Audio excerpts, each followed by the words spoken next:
How's it going, YouTube? Welcome back to the Ghetto Garage, where today we'll be working on the Suburban again. Now, an issue that I've been having is running my AC.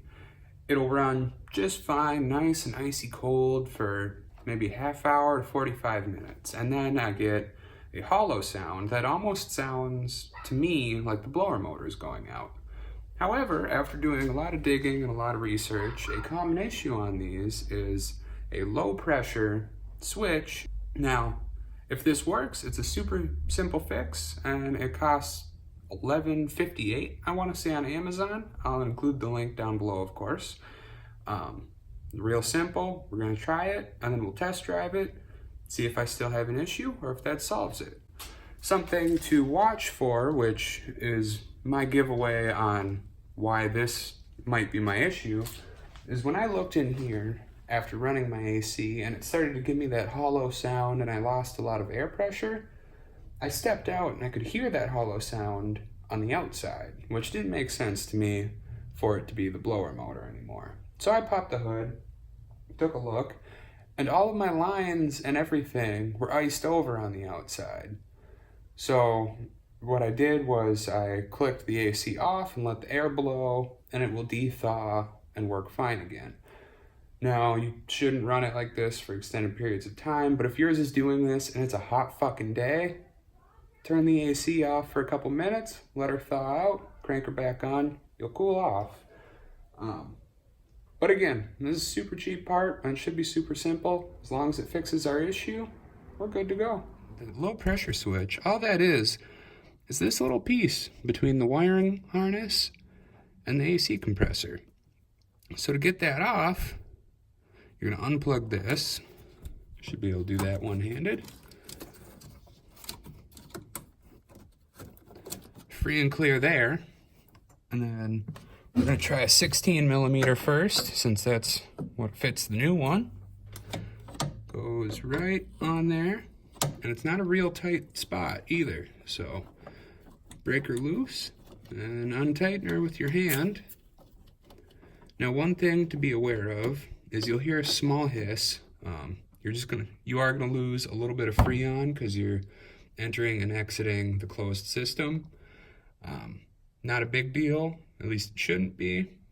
If it is, we'll figure that out too. But this is all you're replacing, and it is most common to go bad in the trucks which have an automatic temperature setting. I don't know why, I'm not a scientist nor a mechanic, but this little fucker is what takes away my cold air. I'm sick of it. So now we got our new one. This one's not blue, probably because we got a super cheap off-brand, but who gives a fuck as long as it works, right? So we'll get her on here, and I would say be careful not to cross-thread this because it's plastic where you're screwing on, so just be gentle with it. Hand tighten it as far as you can. As with everything, cross-threading is no bien.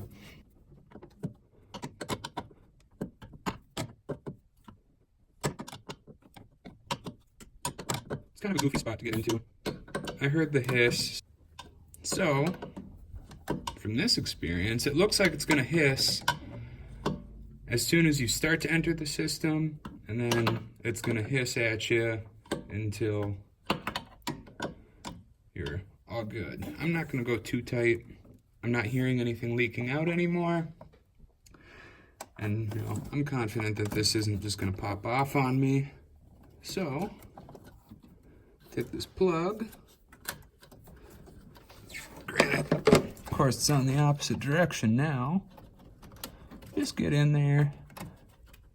Be careful you're not going to break any wires. That'd make for a shitty day too. Get that in there. Hear that snap of it locking on there. And this should be all we need to do. Now, I'm going to go for a test drive and, I'll probably give it a good hour or so of driving around. It's a little warm out today. I always run my AC. I'll see if I have the same issue. And if I don't, I'll report back. If I do, I'll still report back. So, catch you later. All right, we're back from our test drive. We drove around for a little over an hour, really gave it some time to, cool the inside off and get heated up outside. So far, so good.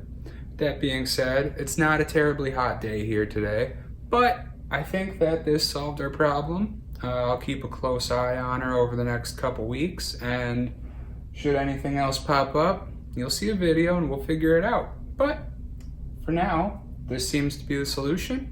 And if it helped you, hit the subscribe button down below. I'll catch you on the next one.